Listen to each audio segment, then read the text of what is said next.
बिस्मिल्लाहिर्रहमानिर्रहीम। ब्लॉक 5 में endocrinology and reproduction module के अंदर सीमेड में टॉपिक है diabetes mellitus.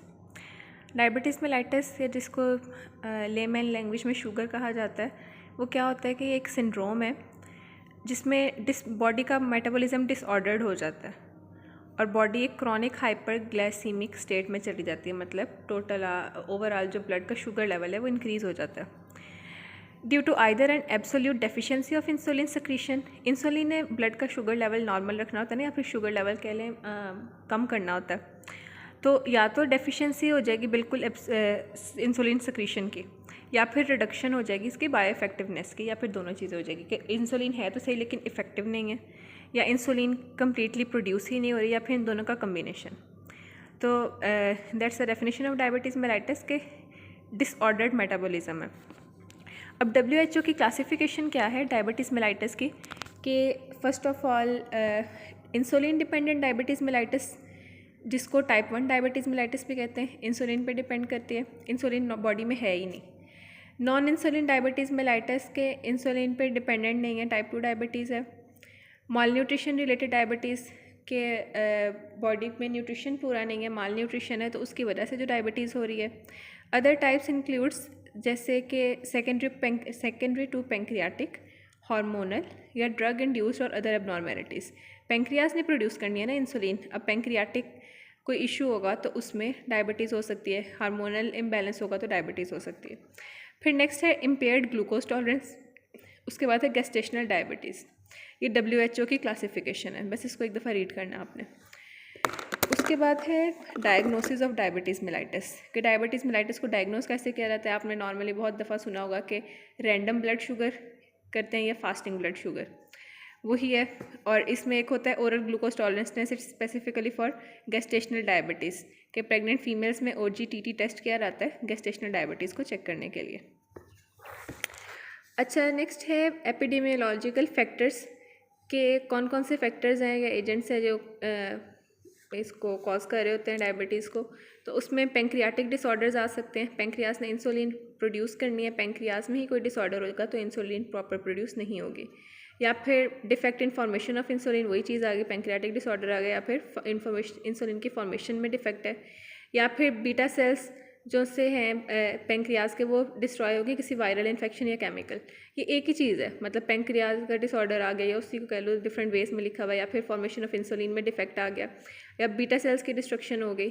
Decrease insulin sensitivity, के इंसुलिन सेंसिटिविटी डिक्रीज होगी, बॉडी में इंसुलिन है लेकिन जो बॉडी के सेल्स हैं वो उसको रिसेप्टर्स जो हैं वो उसके इनसेंसिटिव हो गए, वो इंसुलिन को सेल्स में नहीं आने दे रहे।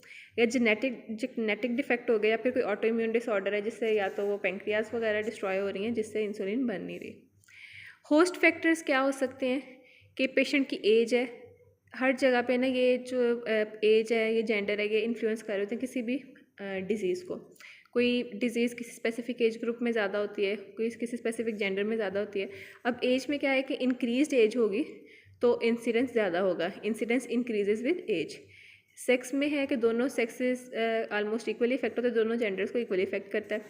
जेनेटिक फैक्टर्स हैं, जेनेटिक मार्कर्स हैं, इम्यून मैकेनिज़म्स हैं, और ओबेसिटी, प्रेगनेंसी। ओबेसिटी में non insulin dependent diabetes mellitus हो सकती है, और प्रेगनेंसी में होती है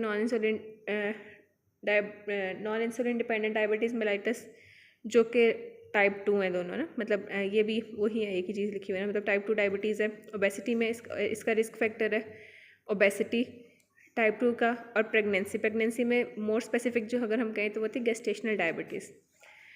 और मैंने एक पॉइंट पर पीछे बताया था कि गेस्टेशनल डायबिटीज़ को आपने किस चीज़ से करना होता है check, OGTT test, oral glucose tolerance test से। याद रखना, ये इंपॉर्टेंट MCQ है। सोशल एंड एनवायरमेंटल फैक्टर्स क्या हो सकते हैं कंट्रीब्यूटिंग टू डायबिटीज़। इसमें आता है सेडेंट्री लाइफस्टाइल, के लाइफस्टाइल सेडेंट्री है, सेडेंट्री लाइफस्टाइल होगा तो अल्टीमेटली ओबेसिटी होगी। डाइट में इतना ना कोई एविडेंस ऐसा नहीं है कि डायबिटीज़ किसी पर्टिकुलर न्यूट्रिशन या डाइट से रेलिवेंट हो। ओवरऑल अगर आप कह लें कि डाइटरी इनटेक ज़्यादा है आपका, लेकिन आप सेडेंट्री लाइफस्टाइल है, तो वो सेडेंट्री में ही आ जाती है चीज़ के, वो इवेंचुअली कंट्रीब्यूट करता है डायबिटीज़ को, लेकिन ऐसा डायरेक्ट डाइट का कोई रिलेशन नहीं है। Malnutrition in early infancy and childhood में result in failure of beta cell function, कि अर्ली चाइल्डहुड में ना सेल वो जो बेबी है उसके सारे जो बॉडी ऑर्गन्स हैं उनकी फंक्शनिंग और वो सारा कुछ उसके लिए उसे प्रॉपर न्यूट्रिशन चाहिए होती है। अब अर्ली इन्फेंसी में बच्चों में अगर माल न्यूट्रिशन हो तो जो बीटा सेल्स हैं उनका फंक्शन वो प्रॉपरली परफॉर्म नहीं कर पाते और उनका failure of beta cell function हो जाता है। वायरल इन्फेक्शन में रुबेला या मम्प्स इन्फेक्शन की वजह से हो सकती है। केमिकल एजेंट्स में है रोडेंटिसाइड, वेलकोर, अल्कोहल प्रोड्यूस करती है, पेंक्रियाज और लिवर को डिस्ट्रॉय करती है अल्कोहल। तो वो जैसे हमने कहा था ना सेकेंडरी कि अदर टाइप्स हो सकती हैं जो कि सेकेंडरी टू पेंक्रियाटिक या हार्मोनल है।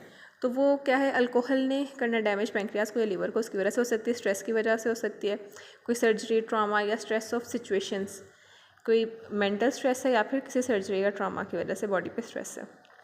अब एपिडेमियोलॉजिकल डिस्ट्रीब्यूशन या स्टैटिस्टिक्स पे आते हैं तो आइसबर्ग फिनोमिना ऑफ डिजीज़ इस पे अप्लाई होता है। आइसबर्ग फिनोमिना क्या होता है कि जैसे एक है ओशन है, वहाँ उसमें एक आइसबर्ग है, आइसबर्ग की टिप ऊपर नज़र आ रही होती है बस इस तरह थोड़ी सी, लेकिन ना वो नीचे डीप डाउन बहुत ज़्यादा होता है बड़ा। तो आइसबर्ग फिनोमिना ये होता है कि किसी भी पॉपुलेशन में अगर हमें सपोज़ ये 20% केसेस उसके नॉन है ना, तो नीचे 80% वो होंगे जिनमें है डायबिटीज़ लेकिन उनको पता नहीं है। तो जिन लोगों को पता नहीं है और उनके अंदर है वो, उसकी पॉपुलेशन बहुत ज़्यादा होती है। मतलब ये जो बेस है ये बहुत ज़्यादा है और जो ऊपर आइसबर्ग है जो नज़र आ रहा है अपेरेंटली वो बहुत कम है।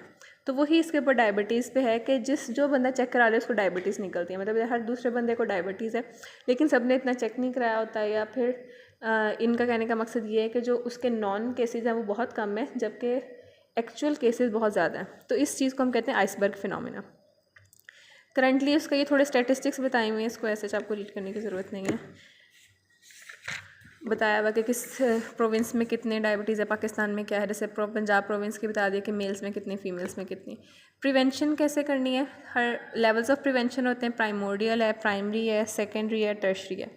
प्राइमरी में आप एजुकेशन वगैरह दे रहे होते हैं, सेकेंडरी में थोड़ी सी वो लाइक डाइट और हैबिट्स में कंट्रोल कर रहे होते हैं उनके थ्रू। टर्शरी में आप आ जाते हैं ट्रीटमेंट और मेडिकेशंस की तरफ। प्राइमोर्डियल में क्या है कि आपने स्क्रीनिंग करनी है डायबिटीज़ की। उसमें क्या होगा, यूरिन टेस्ट करना है ग्लूकोज के लिए, ब्लड शुगर टेस्ट रैंडम होता है, फास्टिंग होता है, या फिर 2 आवर्स आफ्टर 75 ग्राम ओरल ग्लूकोज। प्राइमरी प्रिवेंशन में पॉपुलेशन में क्या है कि एम्फेसिस करना है आपने प्राइमोर्डियल प्रिवेंशन के ऊपर, इन चीज़ों के ऊपर एम्फेसिस करना है। प्राइमरी प्रिवेंशन में ना वैसे अवेयरनेस वगैरह रेज करना मेन इसके डोमेन में आता है। फिर आपने हाई रिस्क फैक्टर्स को एलिमिनेट करने की कोशिश करनी है, मेंटेनेंस करनी है नॉर्मल बॉडी वेट की।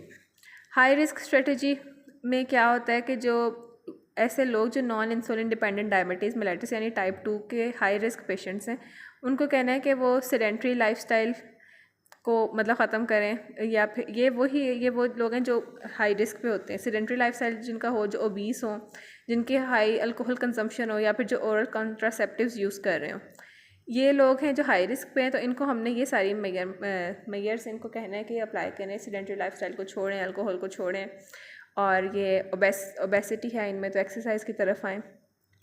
सेकेंडरी प्रिवेंशन ट्रीटमेंट बेस्ड होती है, या डाइट होगी, या डाइट के साथ ओरल एंटी डायबिटिक ड्रग्स होंगी, या फिर डाइट के साथ इंसुलिन होगी। Taking care of percentage of glycosylated haemoglobin 6 monthly के हर 6 महीने बाद HbA1c चेक करानी है। सेल्फ केयर करनी है डाइट से एडहेयर करके, और ड्रग का जो रेजिमेंट फॉलो हो रहा है उसके साथ एडहेयर रहना है। ब्लड ग्लूकोज की मॉनिटरिंग करनी है घर में ही। रूटीन चेकअप करना है ब्लड प्रेशर का। Visual equity and weight. अब विजुअल इक्विटी का क्यों करना है, मैंने आपको ब्लाइंडनेस वाले में भी बताया था ये कि जो डायबिटीज़ है वो इवेंचुअली लीड करती है डायबिटिक रेटिनोपैथी, तो इसलिए विजुअल इक्विटी को ऑन एंड ऑफ चेक कराना है। टर्शरी प्रिवेंशन में क्या है कि डायबिटिक क्लिनिक्स होंगे, एपिडेमियोलॉजिकल रिसर्च है, नेशनल रजिस्टर्स फॉर डायबिटिक्स कि उनका रिकॉर्ड रखना, और कॉम्प्लिकेशंस इसके डायबिटीज़ की क्या आ सकती हैं। ब्लाइंडनेस हो सकती है डायबिटिक रेटिनोपैथी की वजह से, किडनी फेलियर हो सकता है, क्रॉनिक थ्रोम्बोसिस हो सकता है, गैंग्रीन हो सकती है लोअर एक्सट्रीमिटीज़ की, या मॉर्टेलिटी। तो ये सारी इसकी कॉम्प्लिकेशंस हैं डायबिटीज़ मेलाइटिस की। अब नेक्स्ट वीडियो में इसके MCQs देख लेते हैं।